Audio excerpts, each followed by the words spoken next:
Today I'm on Park Avenue in Winter Park. This is a city well known for its luxury real estate. Park Avenue is kind of like the main street or downtown of Winter Park, known for its boutique shops, nice restaurants, and Central Park. I was just with a client discussing real estate, and they were initially a bit confused about the different price ranges across all of the different areas in Winter Park. And this isn't the first time. This happens quite a bit when I'm speaking with people thinking about relocating here. Depending on what article you're looking at for the same month, the price averages can vary by hundreds of thousands of dollars. And if you Google Maps the city of Winter Park, it shows this small area when Winter Park's actually much greater than that. So in this video, I want to clarify the differences between the locations within Winter Park and what causes these big differences in the price ranges. So let's go take a look, and I'll hop into my office so we can reference the map. If we Google Maps the city of Winter Park, it shows us this small area.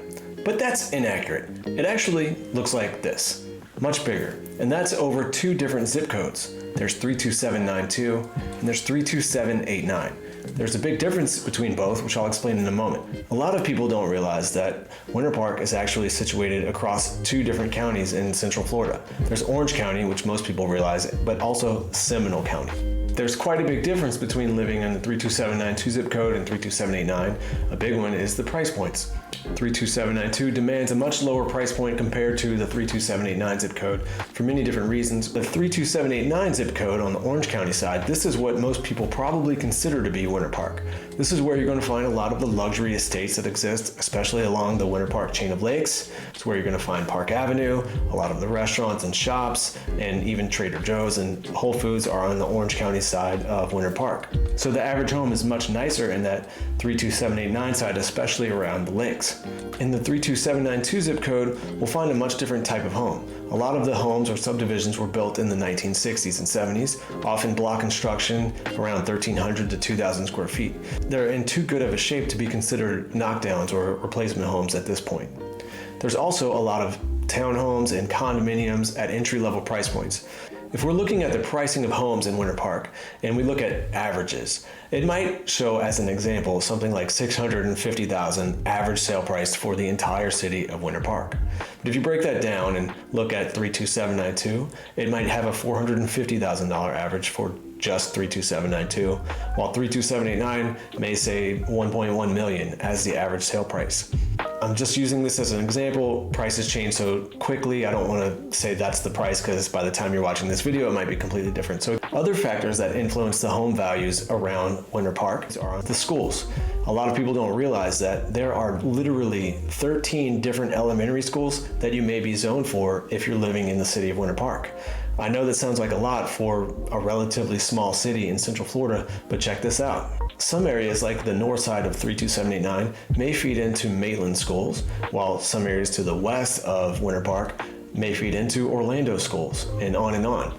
Not saying that's a bad thing. I know plenty of people that purposely move to those areas to be in those schools. The city of Maitland, city of College Park, Winter Park, Baldwin Park, and on, all great places and all relatively close. So I wouldn't limit yourself to looking just in Winter Park. I'd consider the surrounding towns as well if you're okay or you're open to that, unless of course you want to be on the Winter Park chain of lakes. It might do you good to stay in Winter Park, of course. A lot of people don't realize that if you are situated on the west side of Winter Park, particularly to the west of State Road 1792 or Orlando Avenue, you may be in what's considered unincorporated Winter Park. In this area, you may not be zoned to be in a Winter Park school. It might be an Orlando school, and you might not have the same restrictions or zoning restrictions that you'd get in the 32789 zip code proper. And there are attractive reasons to want to be there. It might be one, way more affordable. It could be closer to the interstate for commuting to work. Maybe you want to go to those Orlando schools instead of the Winter Park schools. Maybe taxes are less. So there are benefits. Speaking of commuting, I've heard it said that Winter Park is conveniently located just north of Orlando and 30 minutes to Disney. This is way too vague of a statement to stand by, in my opinion. Somewhere deep into Winter Park toward the east, like deep in 32792, it could take you 20-25 minutes just to get to Interstate 4. Then it might take you 30-35 minutes to get to Disney World. But if you're far on to the west side of Winter Park, you could probably get to the Interstate 4 fairly quickly. It really just depends on where you're at in Winter Park, on how long it's going to take. So I highly suggest looking at your specific location on a map when you're considering relocating to that area. I hope that was a helpful guide for you in understanding the difference in the locations within Winter Park. Check out my other videos and neighborhood tours around Orlando. This one is my most popular. It's got over 120,000 views. All of my contact information is in the description. I'm always happy to have a conversation around real estate. Please reach out if you have any questions, and I hope to see you soon on the next one.